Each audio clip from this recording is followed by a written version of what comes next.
প্রিয় দর্শক, শুভ সকাল। আপনাদের সবাইকে স্বাগত জানাচ্ছি বাংলা ভিশনের নিয়মিত আয়োজন সংবাদ পর্যালোচনা অনুষ্ঠান ফ্রন্ট পেজে। আপনাদের সঙ্গে আছে আমি জাহাঙ্গীর আকন্দ। আমার সঙ্গে আলোচনার জন্য স্টুডিওতে উপস্থিত আছেন doctor Sajjad Siddiqui, chairman piece and conflict studies বিভাগ, ঢাকা বিশ্ববিদ্যালয়। আপনাকে স্বাগত জানাচ্ছি। দর্শক, আমরা আলোচনা যাবার আগে আজকের দৈনিকের প্রধান প্রধান শিরোনামগুলো একটু দেখে নিতে চাই। আমার হাতে আছে দৈনিক প্রথম আলোর প্রধান শিরোনাম: নির্বাচন সামনে রেখে তৎপর আইন শৃঙ্খলা বাহিনী, ডিপি ওয়ার্ল্ডের সঙ্গে চুক্তি এ সরকারের মেয়াদে নয়।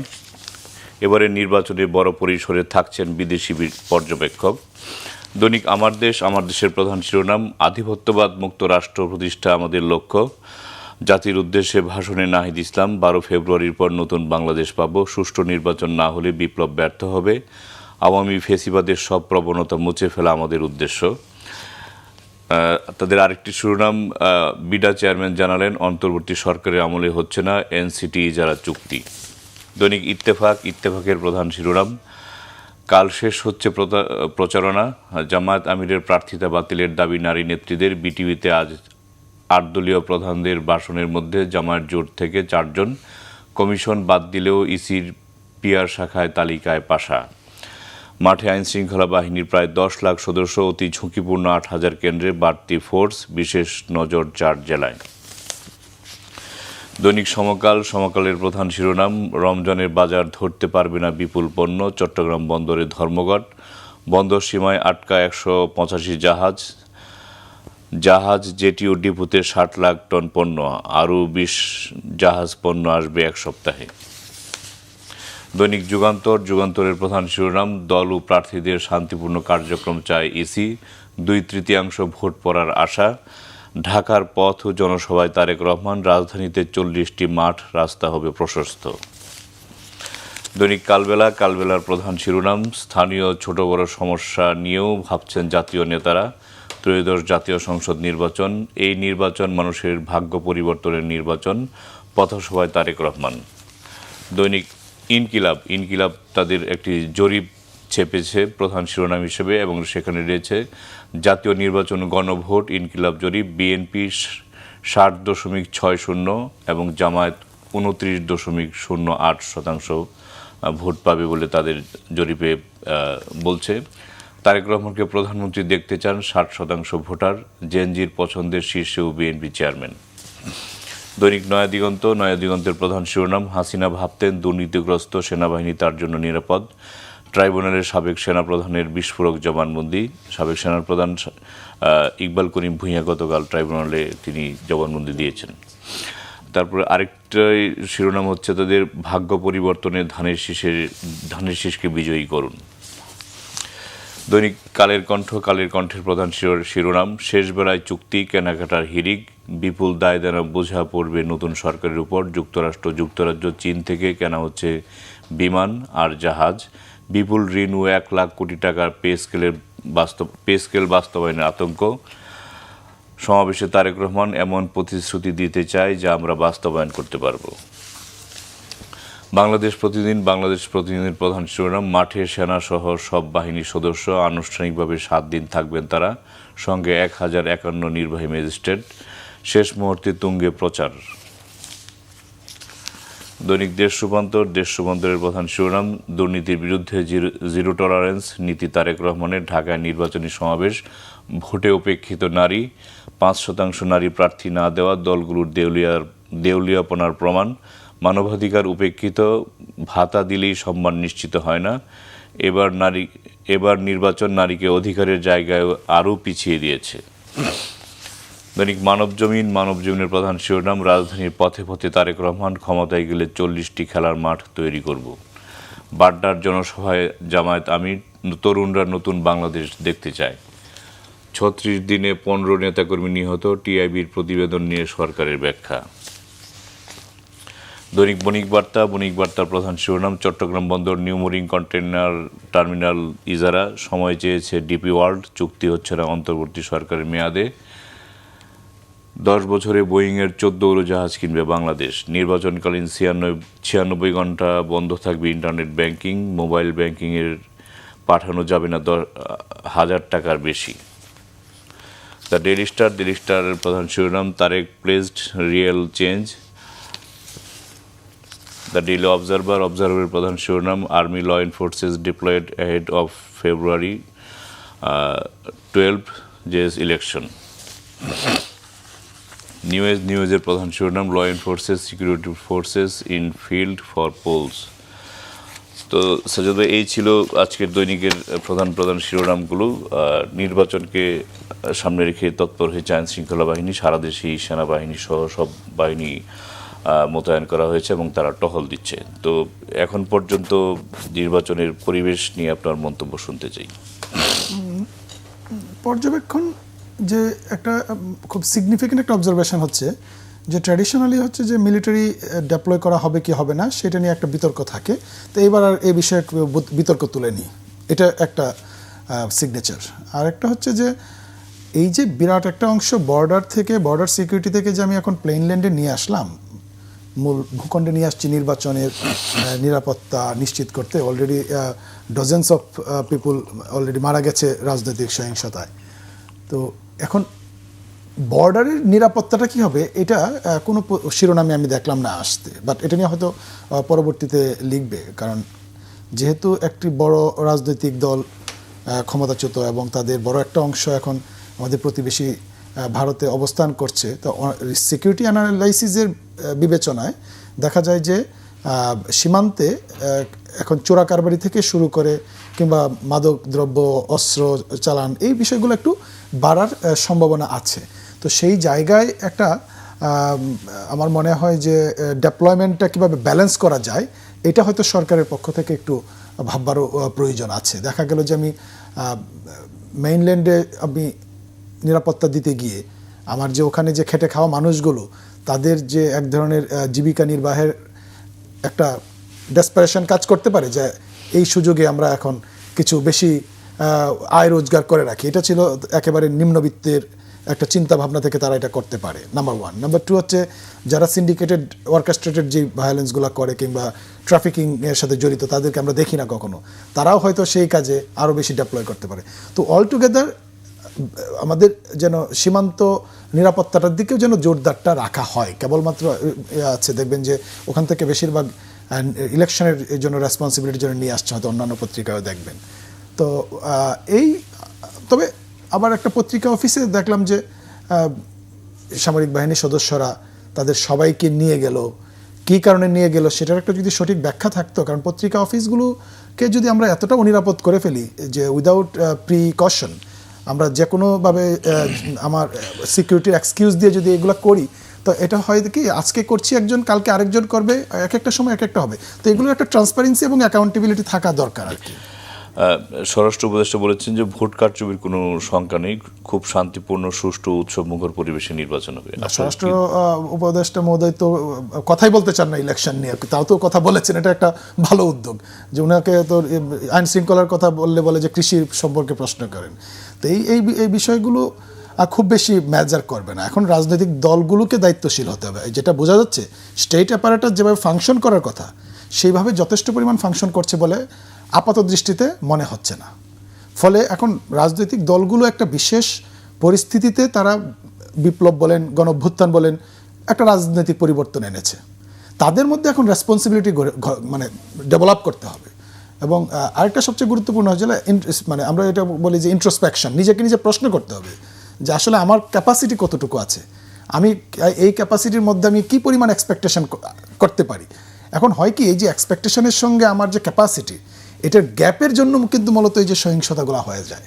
আমরা এটা বুঝি না যে আমার কাছে মনে হয় যে আমি ভোট পেয়েছি যাবৎকালে কত পার্সেন্ট, কিন্তু আমার যে এজেন্ডাগুলো সেই এজেন্ডাগুলো কতটুকু জনবান্ধব এবং রাষ্ট্রের কল্যাণের জন্য লং টার্ম স্ট্যাবিলিটির জন্য আমরা তো সবাই কাজ করতে পারছি না, এটা বাস্তবতা। গণতান্ত্রিক ব্যবস্থাপনায় কিন্তু দেখবেন যে সবাই ফিট করে না। সমস্যাটা হচ্ছে এটা, হয়তো দেখা যাবে যে মিলিটারি কোনো সাপোর্ট বেস না নিয়েও রাষ্ট্র পরিচালনা করতে পারে। কারণটা কি, this is something different way of ruling the state. আর আপনি যখন দেখবেন যে একটা রাজনৈতিক দল তৃণমূল থেকে ইনক্লুসিভিটি এনশিওর করে যখন ক্ষমতায় যায় তখন তার বিরোধিতা করার একটা সুযোগ থাকে। এই জায়গাগুলো রাজনৈতিক দলগুলোর বুঝতে হবে যে আমার ক্যাপাসিটি কতটুকু আর আমার ব্যাপারে রাজনৈতিক আপনার যে কনসেন্ট কী পরিমাণে আসতে পারে, এই গ্যাপটা বুঝে যদি আমরা অ্যাটিটিউড ডেভেলপ করতে পারি, তাহলে হয়তো যেহেতু স্টেট অ্যাপারেটাসগুলো যথেষ্ট পরিমাণ ফাংশনিং না, সেক্ষেত্রে রাজনৈতিক দলগুলোই হয়ে যেতে পারে নিজেদের একটা সেফগার্ড, যে আমার রাষ্ট্রকে আমরাই নিরাপদ রাখবো, আমার যেই জায়গায় দায়িত্বশীল আচরণ করা দরকার আমি দায়িত্বশীল আচরণ করার মাধ্যমেই আমি আমার অধিকারটুকু বুঝে নিব এবং জনমত বৃদ্ধির চেষ্টা করব। আর সবসময় শুধুমাত্র স্টেট অ্যাপারেটাসের দিকে তাকিয়ে থাকলে হয় না, কারণ তাদেরও নানান ব্যর্থতা আছে, সীমাবদ্ধতা আছে, তাদেরও একটা ট্রমার মধ্য দিয়ে যাচ্ছে সবাই। 5 আগস্টের পরে কিন্তু প্রত্যেকটা স্টেট অ্যাপারেটাস একটা ট্রমেটিক সিচুয়েশনের মধ্য দিয়ে যাচ্ছে। আমি যেটাকে বলি শেল শকড জেনারেশন, অর্থাৎ বোমার শব্দে মানুষগুলো একটা জেনারেশন কিন্তু হয়ে যায় ভয় দেখে, শব্দ শুনলেই ভয় পায় শিশুকালে যদি ঘটনাটা ঘটে। তা আমি তো বলি যে the entire generation is shell shocked, বোমার শব্দ শোনা একটা জেনারেশন। সুতরাং তাকে রাষ্ট্র যেভাবে মানে নার্চার করবে, সেই জায়গায় তারাও নিজেরাও তো একটু ট্রমাটাইজড। ফলে এই জন্যই বলছিলাম যে রাজনৈতিক দলগুলোর এখানে দায়িত্বশীল ভূমিকা পালন করতে হবে, এটা তার নিজেদের স্বার্থেই রাষ্ট্রের স্বার্থে। তো এই যে এখন শেষ মুহূর্তে প্রচারণা চলছে, তো কেমন দেখছেন প্রচারণা? হ্যাঁ, প্রচারণা আমি একটা কথা প্রায় বলি যে মানে দ্বিদলীয় সংখ্যাগরিষ্ঠতাবাদ বলে একটা টার্ম আছে। সমকালের প্রথম পেজে আমার একটা কলামও আসছে আজকে, দ্বিদলীয় সংখ্যাগরিষ্ঠতাবাদ। তো ওই দ্বিদলীয় সংখ্যাগরিষ্ঠতাবাদ নর্মালি বলা হয় যে কংগ্রেস, বিজেপি এরকম করে চিন্তা করা হয়, লেবার, ডেমোক্রেটিক এরকম করে চিন্তা করা হয়। অর্থাৎ দুটো প্রধান রাজনৈতিক দল থাকে, পাশে অনেক রাজনৈতিক দল কাজ করে দ্বিতীয় অথবা প্রথম সারির রাজনৈতিক দল হয়ে ওঠার জন্য। তো সেই জায়গায় যে আওয়ামী লীগের অনুপস্থিতিতে নির্বাচন হচ্ছে, দ্বিদলীয় যে এতদিন বাস্তবতা ছিল অ্যাটলিস্ট 5 আগস্ট পর্যন্ত 91 থেকে শুরু করলে, তো এইটা প্রচারণার যে এক্সটেন্ট, যে আমাদের যে হিস্টোরিক যে কালচার এবং আমাদের যে এভরিডে এক্সপেরিয়েন্স নির্বাচন আসলে, সেই জায়গায় মনে হচ্ছে যেন না, দ্বিদলীয় ব্যবস্থাপনাটা কোনো না কোনোভাবে কৃত্রিমভাবে হোক আর ন্যাচারালি হোক এই জায়গাটা দখল করে নিয়েছে। অর্থাৎ মানুষ এখন উৎসব মুখর একটা পরিবেশের মধ্যে আছে। আর যে ট্র্যাডিশন, যে নেগেটিভ ট্র্যাডিশন যেটা আছে, সেটা হচ্ছে আপনার বিশুদ্ধার করা এবং এই যে নিজের অক্ষমতা না বুঝতে পেরে কারোর সাথে বার্গেনিংয়ে যাওয়ার প্রেক্ষিতে যে একটা সাংঘর্ষিক অবস্থা তৈরি হয়, যার মধ্যে দিয়ে মৃত্যু পর্যন্ত হয়, গো ধরে রাখা, যে আপনার জামালপুরে যে ঘটনাটা ঘটলো, এটা কে দায়ী এখনও আমরা বুঝতে পারছি না, বাট উভয় দলের রেসপন্সিবিলিটি আছে, এটা আমরা বুঝি। তো সেই জায়গায় যদি আপনি দেখেন, মোটামুটি রাজনৈতিক যে আমেজ থাকা দরকার ছিল, ইমেজ থাকা দরকার ছিল, ইলেকট্রাল যে একটা এনভায়রনমেন্ট তৈরি হওয়ার কথা ছিল, সেটা পুরোপুরি মানে উপস্থিত। এবং সেটা মৃত্যুর সংখ্যাও যদি দেখেন, সরি টু সে, যে নির্বাচনের আগে যে সহিংসতাগুলো হয়, প্রি ইলেকশন যে ভায়োলেন্সগুলো, সেগুলো আছে, উৎসবও আছে, হিউমারও আছে, অ্যাটাকও আছে। হয়তো এইবারের অ্যাটাকগুলো একটু ডিফারেন্ট, হয়তো আমি জানি না যে নির্বাচন আচরণবিধির যে একটা ব্যাপার আছে, দেখবে যে দলের প্রধানের নাম বলে না, দলের নামটা উচ্চারণ করে না, বা একটি দলের নেতা বলছে এরকম করে একটা বলার, অর্থাৎ প্যাসিভলি অ্যাড্রেস করার একটা ট্রেন্ড এই বছর থেকে আমরা দেখছি। এটা হয়তো নির্বাচনী আমি দেখলাম যে আচরণবিধির মধ্যেও আছে, এটা উল্লেখ করা যাবে না, বিশুদ্ধার করা যাবে না, ব্যক্তির নাম, দলের নাম উল্লেখ করে, হয়তো এটা তারা মেনে চলছে মোস্ট অফ দ্য কেসেস। আপনি আচরণবিধির কথা বলছিলেন, তো আচরণবিধি কতটা প্রতিপালন হচ্ছে? আচরণবিধি নিয়ে আমি এর আগেও বলেছিলাম, আচরণবিধিতে সমস্যা হয় না। সমস্যাটা হয় কি জানেন, আচরণবিধিতে কি বলা আছে, একটার বেশি মাইক ব্যবহার করতে পারবেন না, কিংবা আচরণবিধিতে বলা আছে যে আপনি পূর্বে অনুমতি নিয়ে কাজ করতে হবে। আচরণবিধিতে বলা আছে যে আপনি রাত 9টার পরে করতে পারবেন না, কিন্তু সব হচ্ছে। আচরণবিধি ভাঙলে কোনো সমস্যা হচ্ছে না। সমস্যাটা হচ্ছে যখন আপনি কাউকে অতিমাত্রা আক্রমণ করছেন, এবং সেটা হচ্ছে প্রক্সিমিটি, যেটা বলি নৈকট্য, খুব কাছে থেকে যখন আক্রমণটা করছেন, কিংবা আপনার যে অধিকারটা, সেটা রেশনাল হোক ইরেশনাল হোক, অধিকারটা বুঝে নেওয়ার জন্য আপনি ডেসপারেট, তখন ঘটনাগুলো ঘটছে। দেখবেন সহিংসতার যত ঘটনা ঘটছে, সহিংসতার সাথে আচরণবিধি যদি সম্পর্ক দেখতে চান, আমি এই জন্য এই বিষয়টা উত্থাপন করলাম আর কি, যে সহিংসতাটা হচ্ছে যেই কারণে, আচরণবিধি না মানার কারণে হচ্ছে, বিষয়টা সেরকম না। বরং দেখা যাচ্ছে যে ট্র্যাডিশন যে আমাদের একে অপরকে মানে খুব ভয়ঙ্কর রকম আক্রমণ করা, কিংবা কারোর ভোট চাইতে গিয়ে এমন কিছু বলছি, তখন এই ব্যাপারটা আবার কী করছে, মিস ইনফরমেশন, ডিসইনফরমেশন বলেন আর সঠিক ইনফরমেশনই বলেন, এটা যখন ডিসেমিনেট হচ্ছে, স্পিল ওভার হচ্ছে, তখন সেই সংঘর্ষগুলো হচ্ছে আর কি। তা আচরণবিধি মেজর কোনো ইস্যু হচ্ছে না এখন। না, আপনি তো আগেও নির্বাচন দেখেছেন, এবারের নির্বাচনও দেখছেন, তো দুটোর মধ্যে কী পার্থক্য, সেটা প্রচারণা বলেন, মানে অন্য সব মিলে পরিবেশ বলেন? আমি একটা তো মিল আছে, যেটা মিলটা হচ্ছে যে ইলেকশনের আগে যে আমেজ থাকা দরকার ছিল, উৎসব থাকার কথা ছিল, এটা আছে। আর সেটা ভিন্ন নিশ্চয়ই গত 17 বছরের যে ভিন্ন একেবারেই। গত 17 বছর তার ইলেকশন আমরা দেখিনি, গত লাস্ট 17 ইয়ার্স তো কোনো ইলেকশন হয়নি। সেই ইলেকশন না হওয়ার প্রেক্ষিতে তো এখন যার কারণে ইলেকশনটা হয়নি এখন সেই অনুপস্থিত। এটা হচ্ছে মানে আইরনি আর কি, সবচেয়ে বেশি মানে ন্যাচারাল একটা আমরা বলি যে ল আপনাকে একটা পানিশমেন্ট দিয়ে দেয়। তো সেই জায়গায় যদি আপনি চিন্তা করেন তাহলে নির্বাচন গত 17 বছরের যে নির্বাচন তার সাথে আকাশ পাতাল ডিফারেন্স। এখানে একটা পার্টিসিপেটরি একটা ব্যাপার যথেষ্ট পরিমাণে আগ্রহ দেখা যাচ্ছে। যেমন যে ব্যাপারটা বলা যাচ্ছিল যে আওয়ামী লীগের যে 30% 34%-এর ভোট ছিল এতদিন, সেই ভোটাররা কি করবে? সেই ভোটাররাও যে এককভাবে অনুপস্থিত থাকবে সেটাও না, আর সবাই যে উপস্থিত থাকবে সেটাও না। ফলে এই যে বিরাট একটা অংশ যে উপস্থিত থাকছে, ভোট কাকে দিবে এটা এখন দেখা যাচ্ছে যে ব্যক্তিগত, পারিবারিক, সামাজিক এবং তার যে ভোটাধিকারের যে একটা কনসাসনেস, সেই কনসাসনেসটা অনেকের সময় কাজ করছে না, ভোট দিব আমি আমার ভোট। তো এই যে নানান ফ্যাক্টর চলে আসতেছে, না দেওয়ার বিপক্ষে বেশি মানে আপনার স্ট্যান্ড চলে আসতেছে। ফলে এই জন্য ভোটারের উপস্থিতিটাও যেই চিন্তা করছিল টার্ন আউটের পরিমাণ কম হবে, সেই টার্ন আউটের পরিমাণ কম হওয়ার সম্ভাবনা একেবারে নাই বললেই চলে। ভোটার একটা বড় অংশই ভোট দিতে যাবে। এবার কি মনে হয় যে মার্কাটা বেশি বিবেচ্য হচ্ছে নাকি ব্যক্তি, তার ইমেজ, তার কার্যক্রম, কোনটা? আসলে ইনফর্ম ভোটিংয়ের কথা বলছেন আর কি আপনি, যে ইতিহাস, সচেতনতা, মানুষ দেখে ভোট দেওয়া আর একটা মার্কা। একটা হচ্ছে মানে সাবজেক্টিভ আর একটা হচ্ছে অবজেক্টিভ। যদি আপনি ওইভাবে চিন্তা করেন, অবজেক্টিভ ভোট দেওয়ার জন্য কিন্তু একটা প্রিকন্ডিশন আছে। প্রিকন্ডিশনটা হচ্ছে আপনি তাকে কনশাস সিটিজেন হিসেবে বানাচ্ছেন কিনা, তাকে অন্ধ সাপোর্টার তৈরি করছেন কিনা। তো আমার মনে হয় এই জায়গাটাতে পরিবর্তন আনার জন্য যে কাজগুলো করা দরকার গত 53 বছর 54 বছর সেটা করা হয় নাই। ফলে ওভারনাইট যদি আপনি চিন্তা করেন যে ইনফর্মড ভোটিং কাজ করবে, সেটা করবে না। মানুষ এখনও সেই জামাতের যে পরিমাণ সাপোর্ট বেজ আছে, দিন শেষে হয়তো সেটা আওয়ামী লীগের অনুপস্থিতিতে আর হচ্ছে পরিবর্তিত বাস্তবতায় একটা খানিকটা বাড়তে পারে। আবার বিএনপির যেই আওয়ামী লীগের অনুপস্থিতিতে যে একটা মূল ফ্যাক্টরটা কাজ করতেছে, এখানে ইনফর্ম ভোটিং কাজ করতেছে না, বরং আওয়ামী লীগের ভোটাররা এখানে ডিটারমিনেন্ট হিসেবে কাজ করবে। অর্থাৎ তাদের যদি একটা বড় অংশ এখন বিএনপিকে সাপোর্ট দেয়, তাহলে দেখবেন যে বিএনপির 34%-এর জায়গায় হয়তো 40% ভোট, 44% চলে আসতে পারে। আর তারা যদি আবার জামাতকে একটা বড় পরিমাণে সাপোর্ট দিয়ে দেয়, যেটা আমি বলি, তাহলে হয়তো এখন দেখবেন যে আরেকটা বড় পরিবর্তন হচ্ছে। নট নেসেসারিলি যেটা খুব সচেতন ভোটিং বাড়ছে, বরং এটা একটা অ্যালাইনমেন্টটা হচ্ছে এই জন্য যে আওয়ামী লীগ এটাকে ক্যাপিটালাইজ করার চেষ্টা করবে। যে হয়তো জামাতকে যদি ভোট দেওয়ার নির্দেশনা আসে, সেটাকে ক্যাপিটালাইজ করবে গ্লোবাল ওয়ার্ল্ডে, যে দেখো তাদের দলের চার্টারে লেখা আছে যে শরিয়া ল তারা বাস্তবায়ন করবে, যদিও তারা বলছে এটা করবে না। তাদের সমাবেশগুলো দেখেন, তাদের একটা আলাদা পিকচার ডেভেলপ করতেছে। This is how they can মানে ইউটিলাইজ দেয়ার মানে ভোটিং।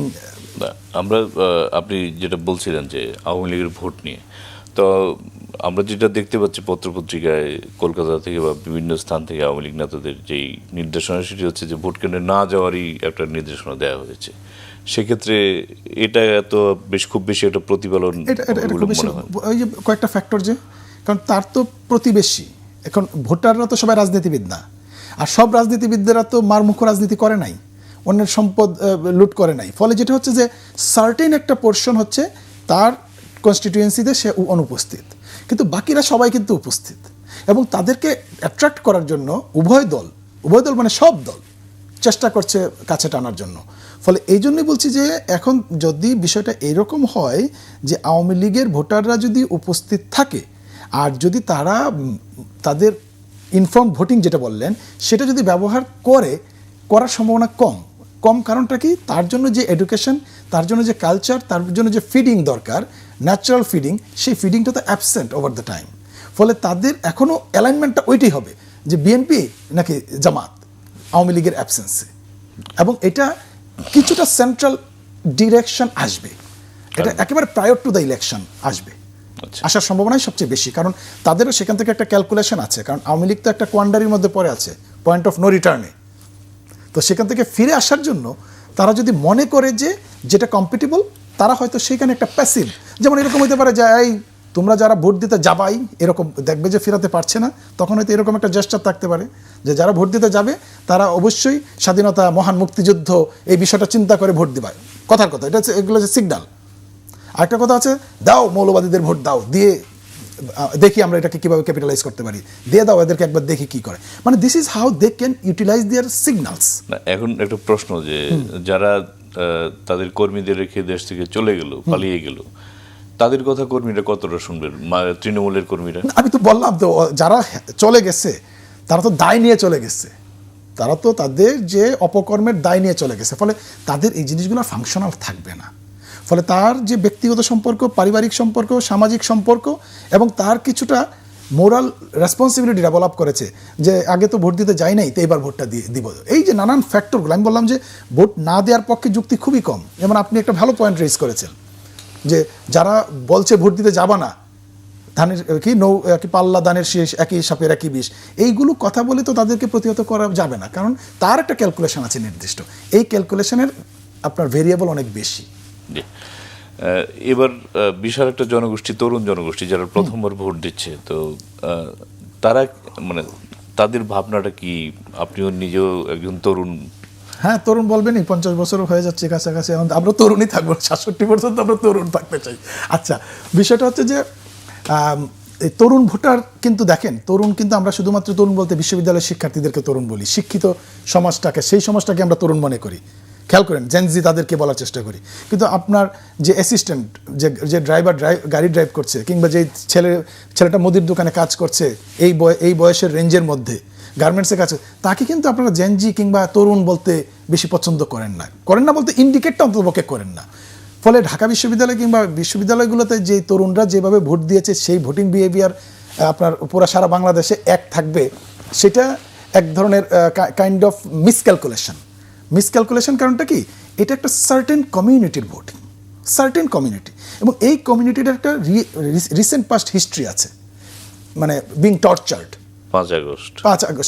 5 আগস্টে টর্চার্ড, এবং এর আগে ছাত্রলীগ দ্বারা টর্চার্ড। খেয়াল করেন আপনি, এর আগে ছাত্রদল দ্বারা টর্চার হইতো বলে একটা প্রচারণা চালিয়েছে।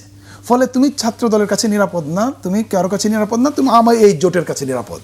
তার একটা বিশেষ জোট বানিয়েছে, ওই নিজের দলের জোট দেয় নাই। ফলে এই যে একটা পলিটিক্স অফ ম্যাকিয়াভেলিয়ান পলিটিক্স করতে পেরেছে এই ছোট পরিসরে, এবং তাদের প্রত্যেকের কাছাকাছি যেতে পেরেছে, এবং যেটা কথিত আছে যে 5 আগস্টের পরে এই বিশ্ববিদ্যালয়ের শিক্ষার্থী কারা তাদের উপর ইনভেস্ট করেছে, প্রথমে ইনভেস্ট করে তারপর তাদের ম্যানিপুলেট করার চেষ্টা করেছে। সো অল টুগেদার এই বিশ্ববিদ্যালয়ের তরুণ, যেই তরুণদেরকে আমরা সাধারণত তরুণ মনে করি, সেই তরুণদেরকে আমরা এইভাবে রিপ্রেজেন্ট করি। কিন্তু এন্টায়ার তরুণ সমাজ যদি চিন্তা করেন, ইনক্লুসিভ যদি হন, সেই জায়গায় কিন্তু চিত্রটা ভিন্ন। আপনি দেখবেন যে তার দাদা যেই দল করত, সেই দলের এটাই এখানে এসে প্রতীকটাই সে ধারণ করতে চায়। এক ছেলে দেখবেন কান্না করতেছে জামাতের আমিরের সঙ্গে দেখা করার জন্য, এটা কারণটা কি? Family legacy. আরেক ছেলে দেখলাম তারেক রহমানের সঙ্গে বাচ্চা শিশু কান্নাকাটি করতেছে দেখা করার জন্য, এইগুলো হচ্ছে legacy. So this is how জামাতের যে মনে করেন 7.5% অ্যাভারেজ ভোট এ যাবৎকালে, তো তার মধ্যে আপনি আরও 7.5% বাড়ান, 14%, আরও বাড়ান 10%, কত হয়? 24। তা আপনি কি বাড়াই দিয়ে থাকবেন সারাদিন, আর বাকিরা কি ঘরে বসে থাকবে? তাদের রাজনীতি আছে না, তাদের দেশ চালানোর ওই সক্ষমতা দেখিয়েছে না। ফলে মানে যতটা সহজ মনে করা হচ্ছে যে তরুণদের জেনজির ভোট বিশ্ববিদ্যালয়গুলোতে যেভাবে মানে ভোট দিয়ে একটা সার্টেন কমিউনিটিকে এন্ডোর্স করেছে, এন্টায়ার কমিউনিটি বাংলাদেশে একইভাবে তরুণরা ভোট দিবে, বিষয়টা আসলে তা না। এটা পুরোপুরি রিভার্সাল। আপনি গ্রামে গঞ্জে যান, আপনি দেখবেন যে ওভার দ্য টাইম এটা আরও বেশি চেঞ্জ হচ্ছে বলতে কি, ভোট দিবই না, ওটা ভাগ হয়েও যাচ্ছে, এবং বেশ ভালোভাবে ভাগ হয়ে গেছে। ভাগ হয়ে কেউ বলতে পারবে না যে এককভাবে নিবে, no, there is no chance যে আমি জামাত ইসলাম এককভাবে তরুণদের লায়ন শেয়ার নিয়ে নিবে, বিএনপি নিয়ে নিবে, বিষয়টা আসলে তা না। তাদেরও ক্যালকুলেশন আছে, এখানেও কখনো কখনো প্রতীক কাজ করবে, দলের ঐতিহ্য কাজ করবে, এবং ব্যক্তি কাজ করবে।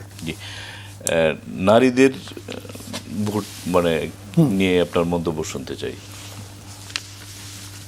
নারীদের মধ্যে নারী ভোটাররা উপস্থিত থাকবে। আর আজকে দেশ রূপান্তর একটা করেছে যে 5% নারী প্রার্থী না দেওয়া দলগুলোর দেবে আপনার প্রমাণ, এবং মানবাধিকার উপেক্ষিত ভাতা দিলেই সম্মান নিশ্চিত হয় না। এটা ভালো কথা, ভাতা দিয়ে আপনি আনকনসিয়াসলি তাদেরকে হ্যাপি করে রাখতে পারছেন, তাকে যে সত্যিকারের এম্পাওয়ারমেন্টটা যেটা, সেটা কিন্তু আপনি করতে পারছেন না। এটা এটা আমি আমি আমি পুরোপুরি একমত। ভাতার সঙ্গে তাকে এডুকেশন এবং অ্যাওয়ারনেসটা দিতে হবে। নট নেসেসারিলি আমি ভাতা দিয়ে আজীবন চলবো, এটা সাময়িক অ্যাডহক একটা সলিউশন হতে পারে, বাট পার্মানেন্ট সলিউশন হতে পারে না। বাট নারী ভোটারদের এইবার সবচেয়ে বড় গুরুত্বপূর্ণ ভূমিকা পালন করবে নারী ভোটাররা। এটা এটা এটা যদি ভোটাররা উপস্থিত থাকে, আমি কিন্তু যদি যোগ করলাম এই জন্য যে ভোটাররা উপস্থিত হলেই এইটাই সবচেয়ে বড় ডিটারমিনেন্ট, কে পাশ করবে, কে জিতবে। গতকালকে রাজধানীর বেশ কয়েকটি জায়গায় তারেক রহমান পথসভা করেছেন এবং সেখানে তিনি বলেছে ক্ষমতায় গেলে 40টি খেলার মাঠ তৈরি করবে এবং অন্যান্য মানে রাজধানীর সমস্যা নিয়ে তিনি জনগণের সাথে কথা বলেছেন, প্রতিশ্রুতি দিয়েছেন। তো এই বিষয়ে আপনার মন্তব্য শুনতে চাই। এটা খুবই ভালো উদ্যোগ, বাট এখানে খেলার মাঠের আমি যে বিষয়টা দেখছি না, ডিসেন্ট্রালাইজেশনের এবং রাস্তাও প্রশস্ত করার, হ্যাঁ, কিন্তু রাস্তা প্রশস্ত করা, মেট্রো রেল করা কিংবা ফ্লাইওভার করা, এইগুলো কিন্তু মানে পার্মানেন্ট সলিউশন না। আপনি তো বাংলাদেশ তো একটা ছোট্ট টেরিটরি, তার একটা শহর কেন্দ্রিক একটা দেশ, ফলে আপনি যে সবাইকে ঢাকায় যে অ্যাট্রাক্ট করছেন এই সমস্ত বড় খেলার মাঠ করে, বড় রাস্তাঘাট করে, আপনি মেট্রো রেল করে, এর ফলে যেটা হচ্ছে ঢাকা এখন স্টাক সিটিতে পরিণত হয়ে গেছে। এইটার বিকল্প ব্যবস্থা হচ্ছে আপনার ডিসেন্ট্রালাইজেশন, কর্মসংস্থানের সুযোগ তৈরি করা। তো জনাব তারেক রহমান যেটা করেছে, হয়তো তরুণদের খেলার মাঠের কথা চিন্তা করেছে। তো এটা একটা পজিটিভ দিক এই জন্য যে আমাদের খেলার মাঠগুলো দখল হয়েছিল এতদিন, এখনও দেখবেন যে পরিত্যক্ত অবস্থায়।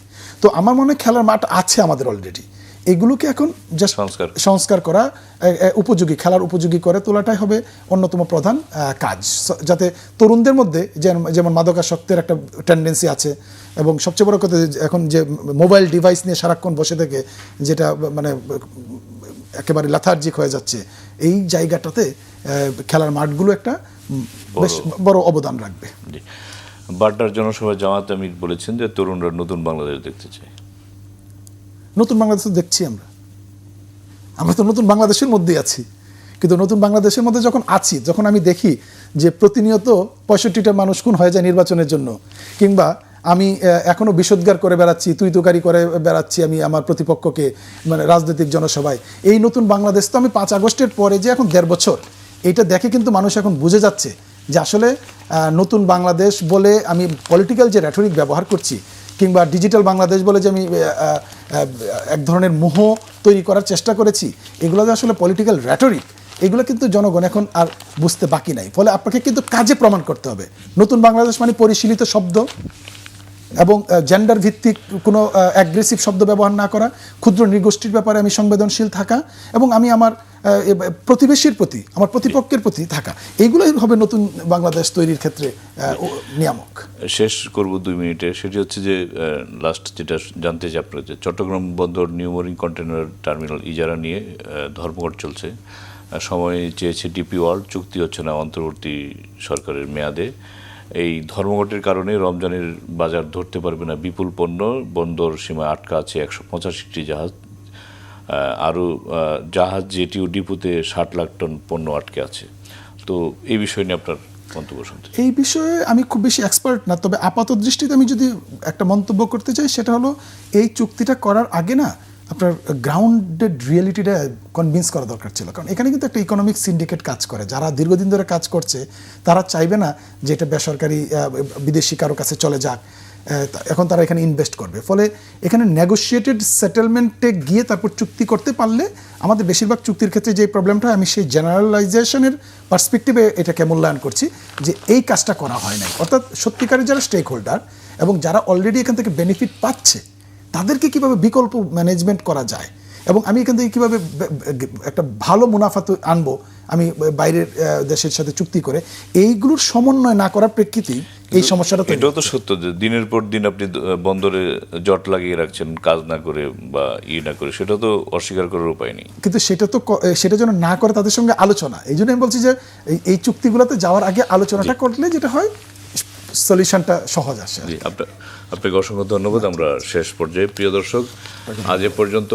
কাল দেখা হবে একই সময়ে। ভালো থাকবেন, সুস্থ থাকবেন, সে প্রত্যাশায় আজকের মতো এখানেই বিদায় চাইছি। সঙ্গে থাকার জন্য ধন্যবাদ সবাইকে।